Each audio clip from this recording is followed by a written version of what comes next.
La campaña por la gobernatura de Colorado continúa su marcha cada vez más intensa, pues las preferencias por los dos candidatos es muy pareja. Vamos ahora con mi compañero Rafael Enríquez, que nos tiene más al respecto. Rafael, según encuestas a votantes, el candidato republicano y el gobernador Jan Hickenlooper están, como dicen, cuello a cuello. Efectivamente, según la última encuesta, votantes registrados de ayer en el Denver Post, son solo 2 puntos de diferencia los que existen entre el actual gobernador y el candidato republicano Bob Bupress, quien busca quitarle el puesto, y esta mañana estuvo aquí en nuestros estudios. En la última encuesta de ayer, 28% de los votantes registrados dijeron que necesitaban conocer más sobre Bob Bupress. Le preguntamos qué quería que el votante hispano supiera de él. Yo represento la oportunidad. Nací y crecí en Colorado, en Lafayette, donde hay una gran cantidad de hispanos. Mi padre y madre eran agricultores.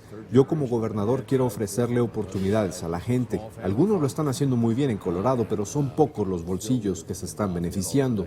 El pasado 3 de septiembre, el mismo día que votantes latinos e inmigrantes tocaron las puertas del Partido Demócrata para exigir solución al problema de las licencias de conducir, amenazando con dar su voto a los republicanos, el candidato de dicho partido dijo a una estación de radio que pararía las políticas pro-inmigrantes como los santuarios y las licencias a indocumentados, a lo cual respondió: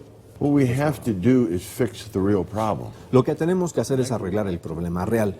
Estoy hablando directamente del tema de una reforma al sistema de inmigración. Ninguno de los dos partidos lo ha querido hacer.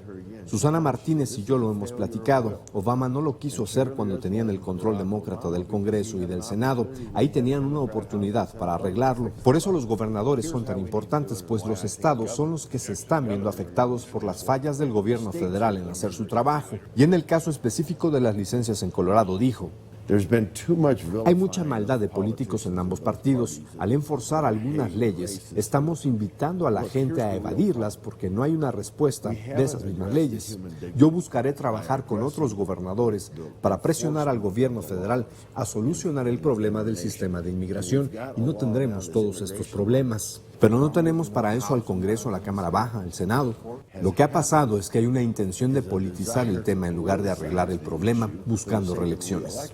En la última encuesta, 46% de votantes latinos daría su sufragio a Hickenlooper y 44% a Bupress. En la información al momento, regresamos a los estudios con más noticias para ustedes. Gracias a Rafael Enríquez por esa entrevista en exclusiva.